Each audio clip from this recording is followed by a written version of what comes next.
नमस्कार, कनेक्टिफाई न्यूज़ में आपका स्वागत है और हम हाजिर हैं एक नई अपडेट के साथ। लेकिन खबर को शुरू करने से पहले आप चैनल को लाइक, सब्सक्राइब और शेयर ज़रूर करें। दरअसल इजराइल के पेगासस सॉफ्टवेयर के जरिए फ़ोन टैपिंग की रिपोर्ट आने के बाद बवाल मचा हुआ है। विपक्ष केंद्र की मोदी सरकार को घेर रही है, तो वहीं सरकार भी इन आरोपों को खारिज कर रही है। यानी सॉफ्टवेयर के जरिए मीडिया कर्मियों, नेताओं, जजों की जासूसी का मामला इस वक्त पूरे देश में चर्चा में है।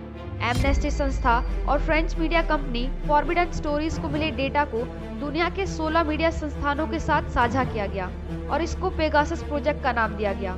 दावा किया गया कि भारत समेत कई देशों की सरकारों ने 150 से ज्यादा पत्रकारों, मानवाधिकार कार्यकर्ताओं और अन्य एक्टिविस्ट की जासूसी कराई।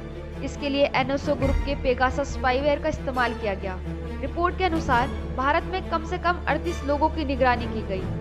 हालांकि भारत सरकार ने इन आरोपों को सिरे से खारिज किया है। इजरायली कंपनी एनएसओ ग्रुप ने अपने पेगासस सॉफ्टवेयर को लेकर हुए खुलासे पर बयान जारी किया है।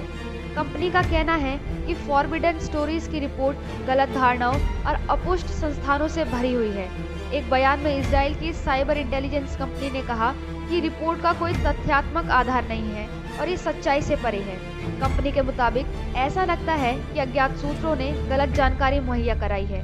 पेगासस के लीक डेटा में मौजूद भारतीय फोन नंबरों में से कुछ पर किए गए स्वतंत्र डिजिटल फोरेंसिक एनालिसिस के आधार पर ये पता चलता है कि उन पर पेगासस हैक का प्रयास हुआ था या हो चुका था।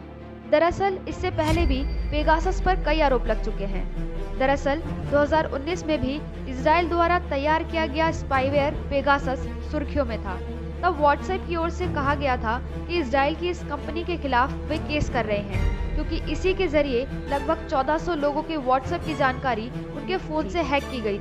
दरअसल अब बात ये आती है कि ये किसी को नहीं पता कि किसने किसकी जासूसी कराई, लेकिन भारत में विपक्ष के नेताओं और पत्रकारों ने इन सब को लेकर केंद्र की मोदी सरकार को घेर लिया है, जबकि पेगासस बनाने वाली कंपनी एनएसओ ग्रुप इससे इनकार कर चुकी है। उनका कहना है कि ये लिस्ट फेक है और इंटरनेट पर बहुत पहले से उपलब्ध है। अब भारत सरकार पर कोई सवाल खड़ा हो और पाकिस्तान इसमें ना कूदे, ये तो हो ही नहीं सकता। पाकिस्तान के एक मंत्री फवाद चौधरी ने ट्वीट करते हुए कहा कि पाकिस्तान भारत में पत्रकारों और नेताओं की जासूसी से बहुत चिंतित है और भारत की मौजूदा सरकार ने भारत को बांट दिया है। अब इतने बवाल के बीच उन्होंने भी बहती गंगा में हाथ धोना ही बेहतर समझा। तो अब कुल मिलाकर बात ये आती है कि क्या वाकई में उन लोगों पर स्पाई कराया गया या सिर्फ ये एक एजेंडा है। तो आज के लिए बस इतना ही। बाकी की अपडेट्स के लिए आप बने रहिए हमारे साथ कनेक्टिफाई न्यूज़ पर। और हाँ, जाने से पहले चैनल को लाइक, सब्सक्राइब और शेयर करना ना भूलें।